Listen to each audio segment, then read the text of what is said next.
Dessine-moi un mouton, c'est une association qui est née en 90, donc il y a 22 ans maintenant, qui est née en fait au départ par une psychiatre qui s'appelait Francine Hardy, sur effectivement s'occuper d'enfants séropositifs qui étaient orphelins, donc qui est devenue très vite professionnelle et qui maintenant en fait travaille sur 3 axes. Donc un axe qu'on va appeler espace de parole, donc ce qui est de permettre de s'exprimer, de laisser la parole venir, puisque effectivement sur le VIH/SIDA, une des grosses problématiques c'est le non-dit. Donc ça va être soit par des entretiens, soit par des ateliers, psychodrame, théâtre. Un espace plus éducation à la santé, là, qui est travaillé avec des infirmières, qui va être tout ce qui est compréhension de la maladie, des traitements, accepter de vivre avec des traitements, suivre son traitement. Et puis le dernier axe qui est espace du corps, qui est plus de travailler là sur le corps malade avec des ateliers psychomotricité, socio-esthétique, retravailler son estime de soi.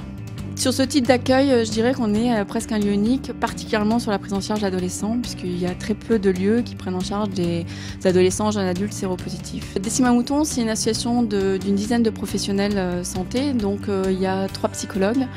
Un psychologue qui va s'occuper plus des enfants, un psychologue pour les adultes et un psychologue pour les adolescents, 2 infirmières, donc là qui vont travailler en transversal, 2 travailleurs sociaux, éducateurs spécialisés, donc qui vont plus être sur le travail de aider les jeunes et les jeunes femmes à monter des projets de vie, aller à des chantiers d'insertion professionnelle, puisqu'on travaille beaucoup aussi sur l'insertion, puisque voilà, être malade ça veut aussi dire vivre dans la société, donc comme tout le monde, hein.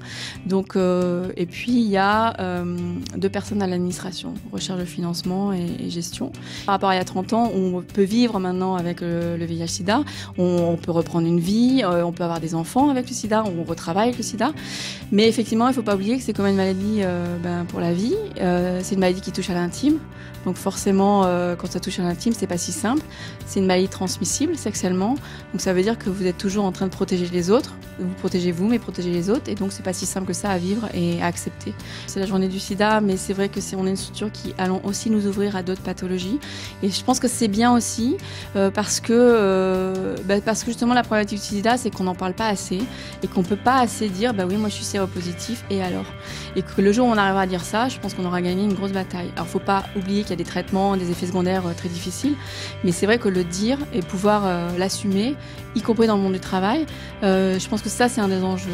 Donc ouvrir à d'autres pathologies, c'est aussi intéressant dans le sens où ça permettra aussi que les gens se confrontent les uns les autres et que ce soit plus un sujet tabou.